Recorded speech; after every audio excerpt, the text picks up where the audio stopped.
Well, we've got a special pot power panel today at 4:20, and here Pacific, almost at 4:20. We missed it by a little bit.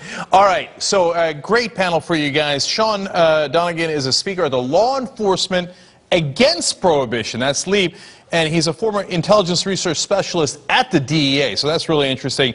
And Paul Chabot is president of the Coalition for a Drug-Free California and author of Eternal Battle Against Evil. He's a combat veteran from Iraq, and he has served as a police officer, parole board commissioner, and a White House senior advisor for law enforcement, so both with great records here. But what's interesting is that in Colorado, there's support for legalization. 49% to 40% people say legalize it, and then for medical use, it's a whopping 68 to 25. And then Harvard professor Jeffrey Myron said that if we did legalize, we would actually save $8.7 billion a year from law enforcement, etc., and we would actually get another $8.7 billion in tax revenue. Okay, so that's the argument for legalization. Paul, why don't you tell me what the argument against legalization is? There's many, and again, thanks for having me, Cenk. Let me address Sean real quick. I know he belongs to Law Enforcement Against Prohibition. As a law enforcement officer, we'll say that most people that are part of LEAP are not law enforcement officers. They take anybody and everybody, so we don't want your viewers to be misguided in the fact, thinking that cops are coming out of the woodwork joining them. They're not. It's a fringe group. Let's talk about legalization for a moment. First off, drug usage today is about half of what it was a generation ago. The money that we're spending today is education, prevention, treatment, and enforcement. We got more kids, though, entering drug rehab for marijuana than for every single other drug combined. The THC, tetrahydrocannabinol, about 33% more potent than before, links to testicular cancer, schizophrenia, depression. It's a train wreck that we don't need to go down that road again. Well, Sean, obviously, I got to let you respond to that. Well, I certainly disagree. LEAP does have many law enforcement members. Our founder, our executive director, was a former major in the Maryland State Police. So that's just not true that it's a fringe group. I would certainly invite your viewers to come look at our website and see who we are and what we're about. We are not a fringe group. What we do realize is that the war on drugs, we've been fighting it in exactly the same way for 40 years. We've spent $1 trillion. We've arrested 40 million people. And the drug problem is not getting better. And, you know, yes, there's been a reduction overall in some drug use, but there's been an equal reduction in tobacco use. And to accomplish that, we didn't have to put anybody in jail. And we didn't have to militarize our police to do it. And we didn't fund a civil war in Mexico to accomplish that. So I really disagree with that. I don't think that Paul's taking an honest look at the drug war and the collateral damage that it's caused. Paul, let me ask you a question. Now, look, I'm honest with you guys and with the audience as to what my perspective is. I think we should legalize. So just so you know where I'm coming from. But my question to you is, when do we win the war on drugs? I mean, do you really think that, you know, a couple of years from now, that's it, mission accomplished, we win? Cenk, great question. Let me tell you, I'm 38 years of age. When I was 12 years old, I went through rehab for marijuana. Been at NA and AA working with addicts for 25 years. Been there, done that. We've already got legal drugs and alcohol and prescription drugs. And look at the problems we have today because of those two legal substances. Prescription drugs have overtaken marijuana use in this country.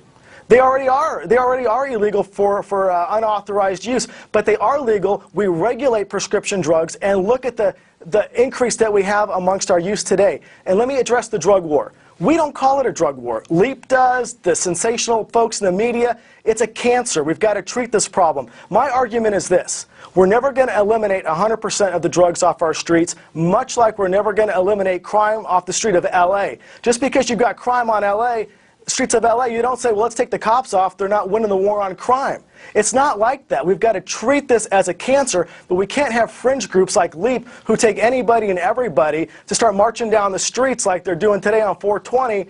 It's shameful for them. And this guy's not even a cop, for crying out loud. Never carried a gun. All right, Paul, I'm going to let Sean obviously respond to the charges against him, but I got to let you know, it's not fringe. Now, a majority of the country, according to Gallup polling, says that we should legalize pot, period. So you're in the minority. Just let's be clear on that. You've got a lot of great credentials, you have interesting experience, but you're not in the majority. You're in the minority of people.